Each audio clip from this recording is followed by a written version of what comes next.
Mr. Moore, you were born in 1932 in Tennessee to a musical family. Yes. Could you tell us what kind of music you were listening to when you were growing up, in your teens, for example? Well, there was a big gap between me and my oldest brother, about 14 years. And I had 3 brothers and a sister that died at a very young age. But there was about 14 years between me and the first one up the line. And by the time I got big enough to be interested in music, everybody's gone married. My dad got old and care, and it was just hard-headedness, I guess, that I wanted to play. And I can just barely remember them playing a little bit around home, square dances and such. And they played mostly country music at that time. And how did you learn to play the guitar? Just by ear. And nothing.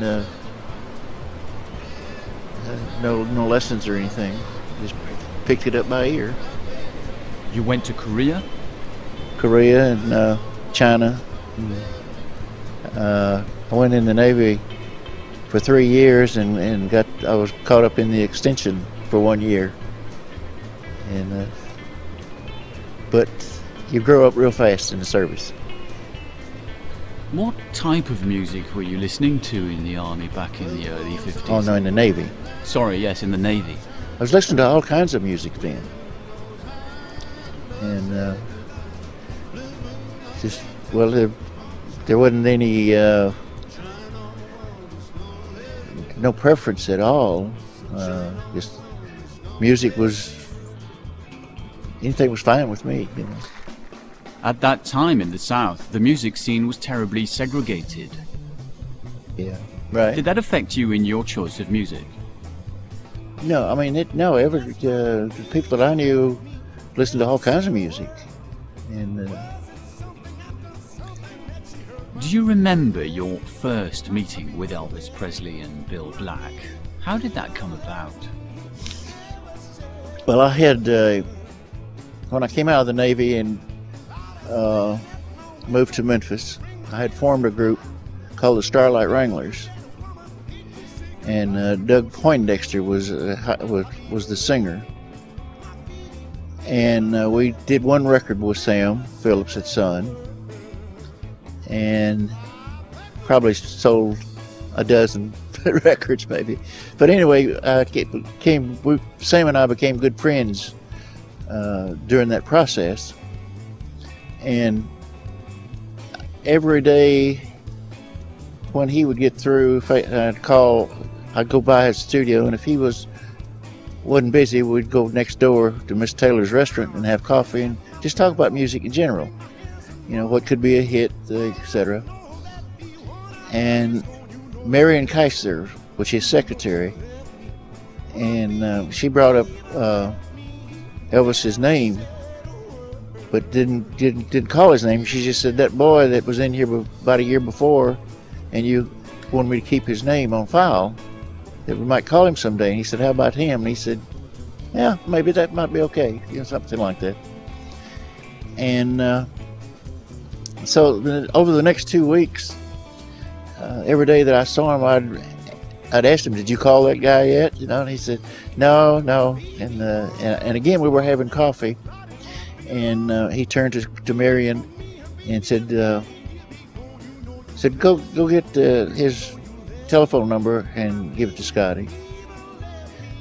And she did. She came back and gave me his telephone number, and I looked at it and I said, Elvis Presley? What kind of name is that? You know? And so he asked me to call him and have him come over to my house and see what I thought about it. Which I did. I went home and I called him and asked him to come over the next day, which was Sunday, the 3rd of July, I guess. And no, it'd have been the 4th, wouldn't it? Yeah. And Bill Black lived just a few doors from me at the time. He came down during this period, and listen to him also. And anything I could remember or name, he seemed he knew at least part of it. If he couldn't play it on a guitar, well, he'd quit playing and just sing it, you know. And Bill liked his singing. They said, well, you know what? Said he sings good. He knows a lot of songs. Because really, at that time, I wasn't looking for a record, but I was looking to pick up somebody that I could add another singer to the group that I had playing, and in the process maybe get some record dates from Sam at the same time, because he was looking. We were all looking. And when Elvis left, I called Sam and relayed all of this to him. And he said, well, I'll call him and ask him to come in tomorrow night. And said, just you and Bill come in. He said, I don't need the whole band, because remember I had the Starlight Wranglers, I had the full band. But he said, just you and Bill come in. I said, I just want to hear a little music behind him and see what his voice sounds like. Tape was relatively new at that time. And Elvis had been going in there and cutting demos, but they were all on acetate, and which didn't sound as good as tape did. And that's how that part of it came about. So he called him and asked him to come in the next night. And Bill and I met over there at the studio, and we again played every song anybody could think of. Some of the things that Sam had already recorded on other people, and just whatever could named, you know. And Bill and I were just about ready to go home. It was late at night, and the door was open to the control room. And Elvis just stood up and started playing "That's All Right, Mama," just out of the blue. And Sam heard it, and he came to the door and stuck his head around. He said, "What was that you guys were doing?" I said, "That sounded pretty good." And we were just jamming, you know. And he said, "Well, jam a little bit more, and let me get it on tape." Because you have to remember, he was still just looking for a singer. And so Bill and I would discuss the song. Neither one of us had heard it before, because it was Sam had recorded it, of course.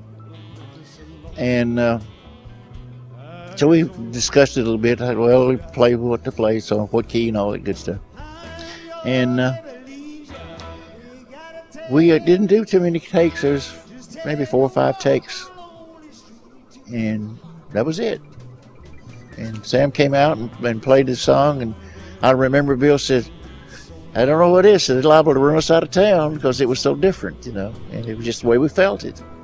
And that was the beginning of the whole thing. What kind of a young man was he? Was he a rebel?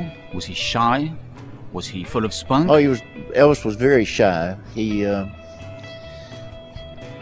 wore a lot of lively clothing that he was picking up at Lansky Brothers, Beale Street, which was predominantly black clientele. And what was the movie? Blackboard Jungle was out at time, and he started wearing a ducktail haircut, you know, and that was his style. He was still a little different from everybody around him, you know. But when you listen to "That's All Right, Mama," you have that incredible sound right from the very beginning. It's a sound that's crystalline and sharp, with killer riffs. Where did it actually come from? It's just what we all felt at the time, you know. And I did a lot of things I can't go back and do. Just pulled them out of thin air, I believe. After you recorded "That's All Right, Mama," you taped other songs. Did you participate in the choice of songs recorded with Elvis at Sun? Sometimes. Yeah. Sometimes. Well, let me back up a little. When after we did "That's All Right," or before we did "That's All Right," we had been singing. Elvis had been singing different songs, and I'm trying to think. Blue Moon. There was a couple of others that Sam kept on tape from the very beginning. And after we cut That's All Right Mama, we still went through the same process. We tried different songs, but he didn't keep any of these. And I'm glad he's sorry he didn't, because he sold those very, very early things to RCA when he sold his contract. Do you remember the atmosphere of the sessions, the mood you were in? Did you play all night long? Oh, no. No, sometimes, some night, well, just like anything else, sometimes it would go longer than other times. It's usually finding the song that would fit him, and we knew it or we'd learn it, whatever. But it would take longer than a written session would, you know. How did you find your riffs? Because there are some great riffs that you invented. It's a good question. I don't know. just what I felt, and I always tried to play something that I felt like would fit the particular song, not just a bunch of notes. And that's the best way I can describe it. I mean, anybody could sit down and the singer could sing a song, and you just play some notes. And call that the instrumental break. But I didn't like that. I liked something that would say something about the music also. I guess that would be the way I would explain it. Was it connected with a special type of guitar, Fender or Gibson? Well, I was playing. I had just bought a Gibson L5, not L5, 295. I'm sorry. And it was a hollow body, but you could have done the same thing, I guess, on any kind at the time. Were you conscious that you were leading a revolution in the history of music? Lord, no. No. No.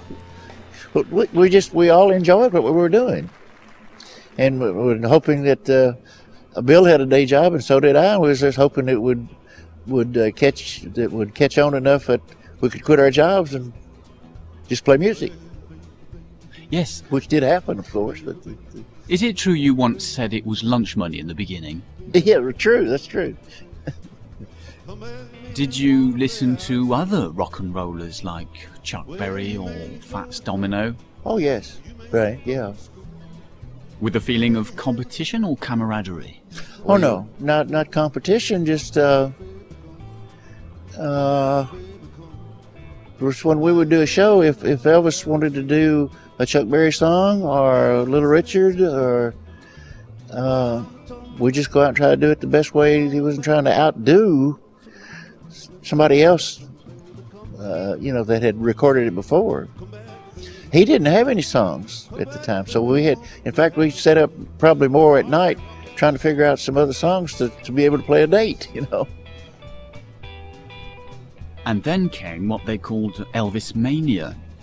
You were on stage, you were on tour during the Elvis Mania. Do you remember that as something pleasant, something crazy, or something unbelievable? What was it like for you during that period? Well, I usually ended up, when it was just the three of us,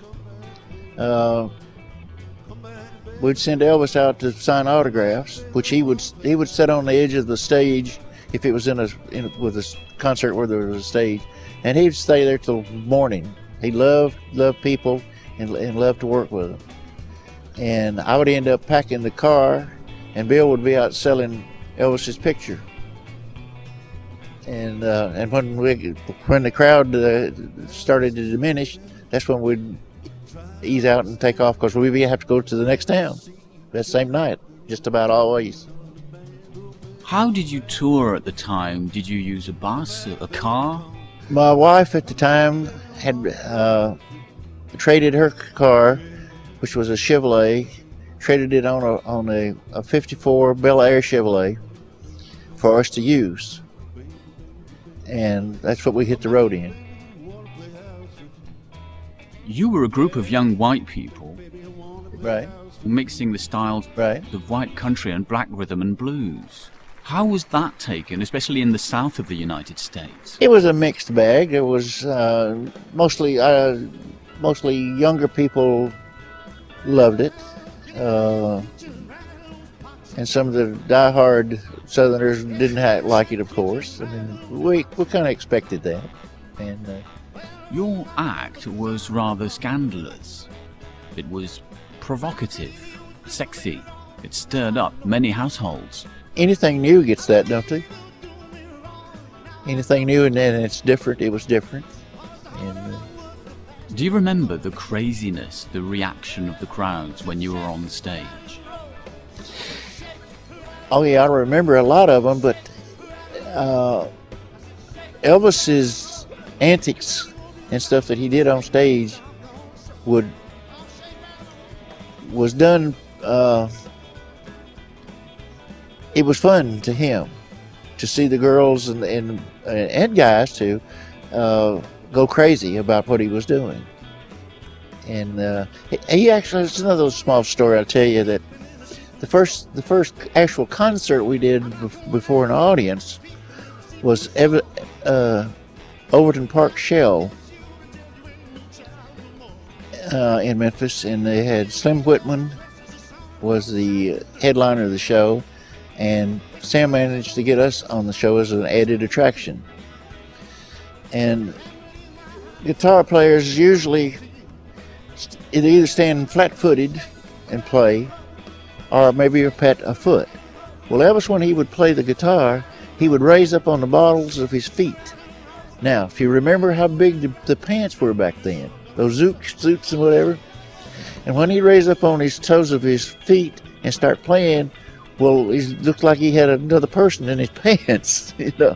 And that's where it all started. And he was a quick learner. And when he seen that the girls liked it, well, that's where all his dancing came from.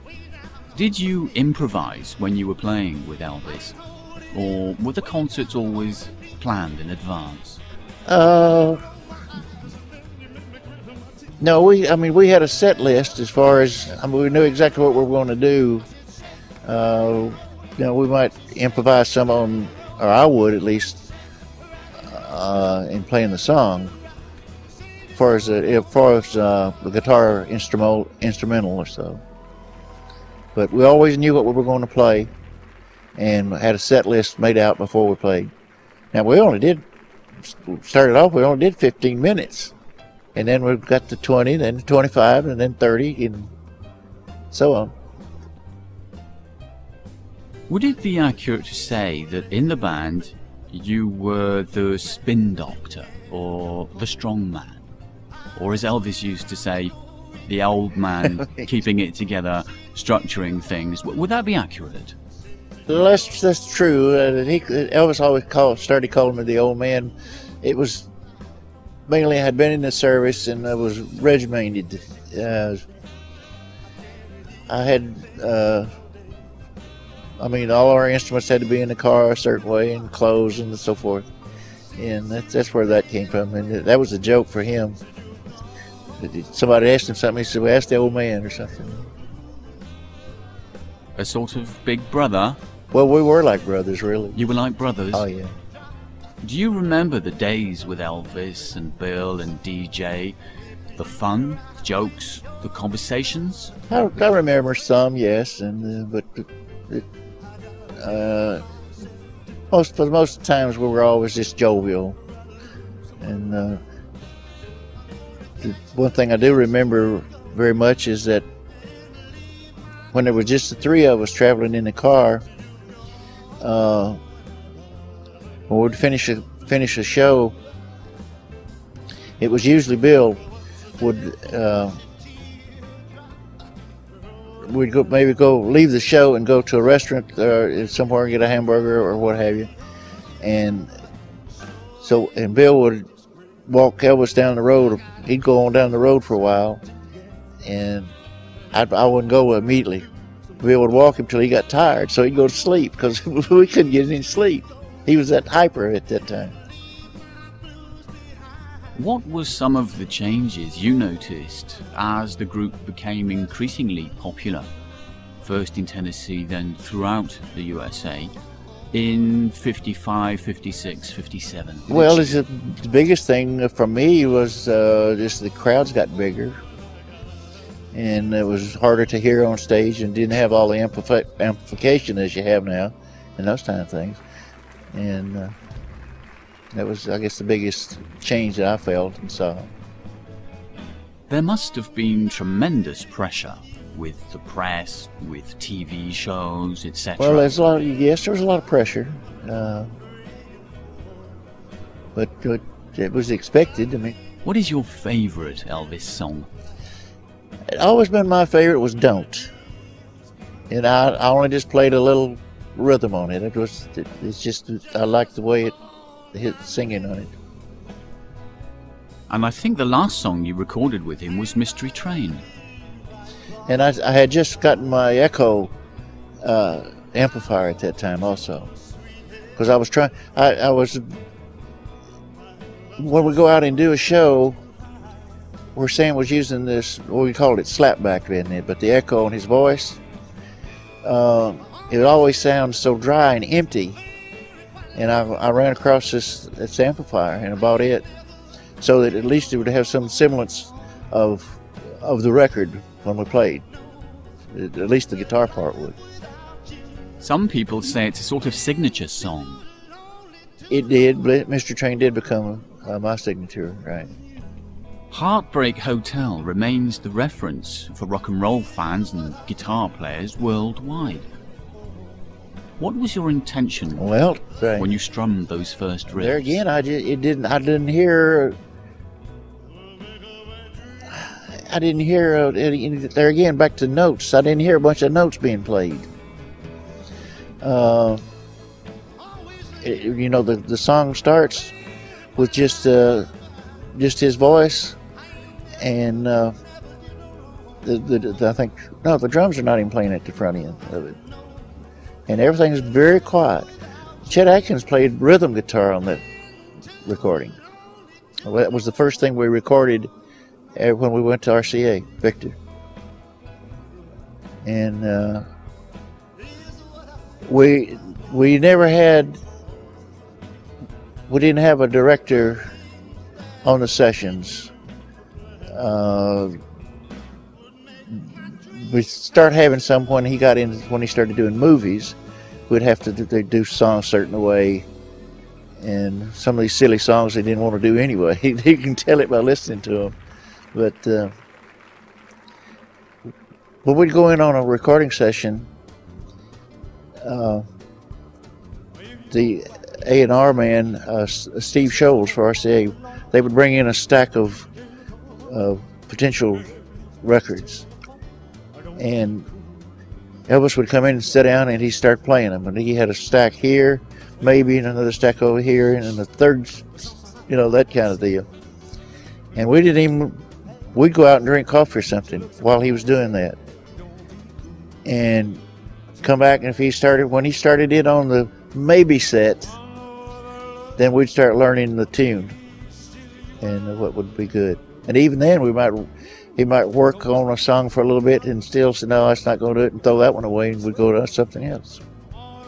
But to me, the singer is the most important thing first. And once he found it and learned it the way he wanted to do, and the key and everything, then we would try to learn it and join in. You also became his manager, his first manager. I was the manager for a year.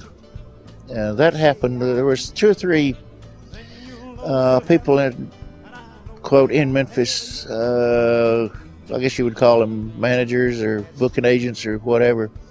When he started hitting, they started calling him and wanting to do different things. And we were discussing it at the studio one day, and it was actually Sam's idea. Elvis said, well, I don't know what to tell these guys or whatever, and Sam said, I'll tell you what, so why don't you sign a contract with Scotty for a year, and that'll give us time to get out and meet people and find somebody that we all trust and everything like that. And we knew Bob Neal at the time, and he had booked us on several shows, and we all liked him, and he was a fine man. And so there was no problem in switching over, because I was interested in playing more than anything. I did a lot of booking on small clubs, but that was my cup of tea. Then, of course, there was a split. Many people think that Elvis changed when the group disbanded. Do you remember that period around 1959 with the arrival of Colonel Parker and... Well, Tom Parker never had any use for the band. He was also booking Hank Snow at the time, and he tried to get Snow's band. He wanted them to back Elvis and do away with us, and Elvis wouldn't have anything to do with it. That was the first thing with him, and he did a lot of things good for Elvis, and he did a lot of bad things too.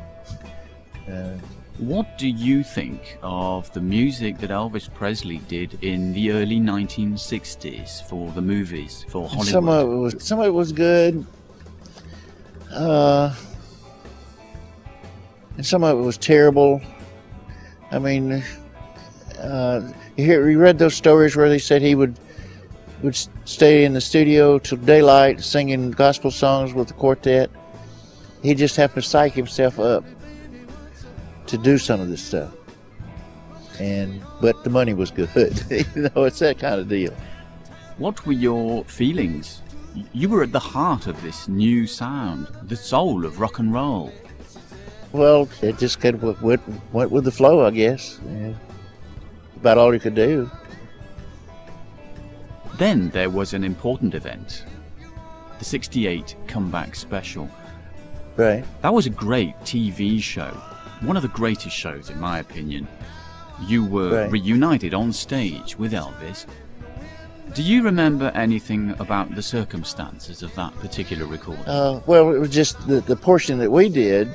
He had a couple of his buddies were on stage with us, and I guess what I remember most of all, we played That's All Right, I think, and then neither one of us had a guitar strap, because we were supposed to be sitting down, because it's in the round table. And so the next thing that happens, he wants to borrow my guitar. He takes my guitar, gives me his, then he stands up, puts his foot on the stool, and so he could hear better. And I didn't have a guitar strap, so he had to stand up and do that. From the looks of the show, the flame was certainly still alive. One wonders why you didn't go back on the road together after that. I think it was mostly, Parker had signed a lot of contracts for movies that he was supposed to do. And when DJ Fontana, the drummer, we went out and did the Comeback Special, Elvis called the two of us. We went and had dinner with him at his house, and he called us back in another room, which he never did. Usually anything he wanted to say, he'd say it to nobody who was around, and he asked us if we would like to do a European tour, and we told him sure. I had a studio at the time, and I said sure. I said, but give me a little notice so I can straighten things out at the studio. And he said, okay. And that never happened. The next thing, that's when he went into Vegas. And of course, we know why. So that was the last time you saw him? That was the last time I saw him, at that particular time. Through the years, you have received tributes from people, sometimes some of the world's greatest guitarists, like Eric Clapton, Bill Wyman, Alvin Lee, Jeff Beck, Keith Richards, Jimmy Page, and many others. Do you think you are the godfather of rock guitar? Sometimes I feel like the godfather. I'll be 73 this month. And the guitarists who influenced you, did you listen to Merle Travis, for example? Oh, yes, him. I listened to a lot of jazz. I was into jazz back then. As far as listening, I never could play it the way some of these people did, but I love the Chet Atkins and Merle Travis. I'm a good friend with Merle's son. His name Tom Bresh, and he plays everything his daddy ever played and twice as good and probably better. It's fantastic. What do you think, how do you react when someone imitates you? Well, if they don't do it right, if I'm there, I'll stop off and show them. So keep on rocking. Keep on rocking. Thank you very much. Thank you very much.